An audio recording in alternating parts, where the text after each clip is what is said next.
Saudara, PD Perjuangan akan menggelar Kongres ke-6 di Nusa Dua Convention Center Bali hari ini. Lewat Kongres, PD Perjuangan akan mengukuhkan ketua umum yang baru. Sejumlah kader PD Perjuangan di tingkat DPD dan DPC mulai meninggalkan hotel di kawasan Nusa Dua Bali. Mereka menuju lokasi Kongres, yakni Nusa Dua Convention Center Bali menggunakan bus. Peserta juga menggunakan kartu identitas yang bertuliskan Kongres 6 PDI Perjuangan. Tema yang diangkat di Kongres ini adalah Satyam Eva Jayate, berderap dalam satu barisan. Peserta diminta tak membawa alat komunikasi atau ponsel ke lokasi Kongres.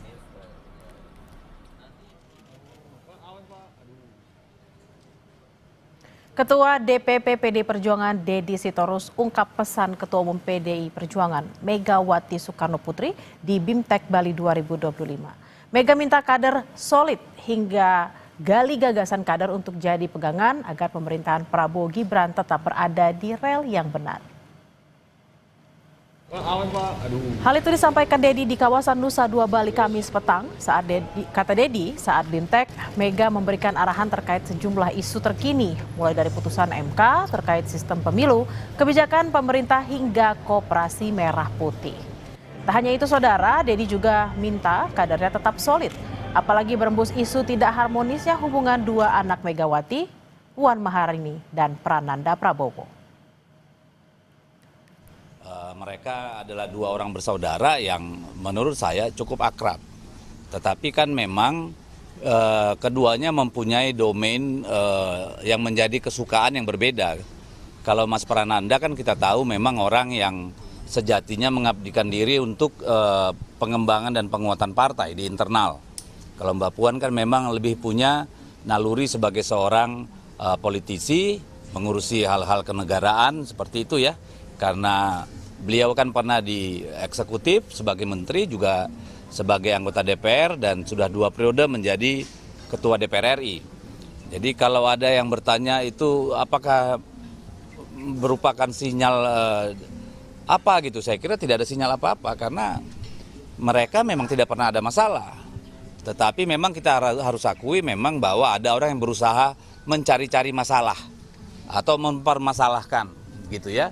Nah ini yang sebenarnya juga membuat kita di dalam kadang-kadang bingung. Informasi terkini kita segera bergabung dengan jurnalis Kompas TV Putu Trisnanda dan juru kamera Adini Anissa dari Badung, Bali. Selamat siang Putu, jam berapa Kongres akan dimulai dan apa saja yang akan jadi agenda utama Kongres? Ya, selamat siang Bella dan juga saudara. Sampai dengan saat ini informasi yang kami peroleh, Kongres akan diselenggarakan sekitar siang hari atau menuju ke sore hari, yakni sekitar pukul 14.00 waktu Indonesia bagian Barat. Dan itu nanti akan diselenggarakan di kawasan Nusa Dua, tepatnya di Nusa Dua Convention Center. Kalau kita lihat memang dari beberapa informasi yang kami kumpulkan dari pagi hari tadi sampai dengan saat ini, sebetulnya kader-kader terutama ketua unsur KSB atau ketua sekretaris dan juga bendahara baik itu dari DPD dan juga DPC ini sudah meninggalkan lokasi penginapan sejak pukul 9 pagi tadi, di mana mereka-mereka yang nantinya akan mengikuti Kongres ke-6 ini sudah menggunakan pakaian khasnya yaitu kemeja merah begitu ya dengan lambang banteng bermocong putih, kemudian juga menggunakan kartu identitas. Kenapa kemudian kartu identitas ini menjadi penting? Selain juga sebagai penanda bahwa memang betul mengkonfirmasi yang semula begitu disampaikan bahwa agenda pada tanggal 1 ini hanya konsolidasi internal, tapi dengan adanya ID tersebut atau kartu identitas tersebut menunjukkan memang Kongres ke-6 ini diselenggarakan hari ini tepatnya jam 14.00 waktu Indonesia bagian Barat.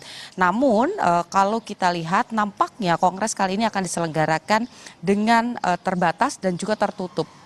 Karena bukan hanya kami, media saja yang juga terbatas aksesnya begitu ya, tapi juga mengingat bagaimana kader-kader ataupun peserta Kongres ini tidak diperbolehkan untuk membawa alat komunikasi ataupun ponsel ketika memasuki hall Kongres nanti yang ada di Nusa Dua ya, Convention Center. Dan nanti juga yang menjadi pertanyaan yang juga patut untuk diikuti Bella dan juga saudara sebetulnya adalah berkaitan dengan durasinya. Biasanya sebetulnya Kongres PDI Perjuangan dari beberapa periode yang lalu ini bisa terjadi 2 hari, 3 hari. Tapi kalau melihat bagaimana jalannya Rakernas kelima, ini sebetulnya sudah ada 17 poin yang menjadi titipan begitu ya, ataupun juga kesepakatan dari akar rumput, dari tingkat ranting, kemudian juga DPC, DPD, untuk kemudian disampaikan ke tingkat DPP atau di tingkat pusat yang berkaitan dengan rekomendasi-rekomendasi apa saja yang nanti juga akan dibahas di sana. Salah satunya tentu saja mendorong dan juga menetapkan Megawati Soekarno Putri menjadi Ketua Umum PDI Perjuangan lagi di periode selanjutnya, begitu selama 5 tahun ke depan. Selain itu juga sikap partai ini nampaknya akan juga dibahas dalam Kongres ini, mengingat kalau kita kutip bagaimana pernyataan dari Deddy Sitorus, Ketua DPP PDI Perjuangan, ini kemarin begitu ya pada saat ditemui di kawasan Nusa Dua menyampaikan bahwa memang selain pesan-pesan soliditas ini juga digali gagasan-gagasan dari kader baik itu tantangan-tantangan di daerah-daerah masing-masing untuk kemudian bisa menjadi backup begitu ya, atau cadangan rencana untuk nanti diusulkan, dan juga supaya PDI Perjuangan yang saat ini mengambil atau memutuskan berada dan menjadi mitra strategis dari pemerintahan Prabowo Gibran ini tetap bisa menjaga pemerintahan Prabowo Gibran tetap ada di relnya. Kita tahu di waktu yang berbeda begitu ya, tidak di Bali tapi di Jakarta juga ada isu yang juga menjadi sorotan, di mana Presiden Prabowo Subianto ini memberikan pengampunan atau amnesti kepada Sekjen PDI Perjuangan Hasto Kristianto. Tentu saja ini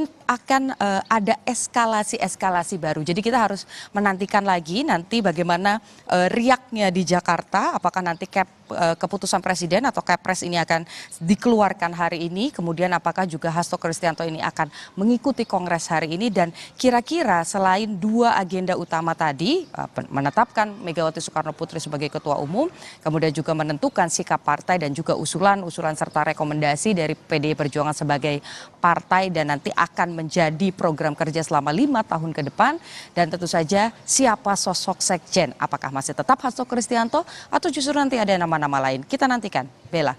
Baik, kita akan nantikan apakah riak-riak dari Jakarta bisa tiba segera di Bali dan membuat keputusan-keputusan penting terkait dengan apa yang sudah disampaikan oleh Putu tadi.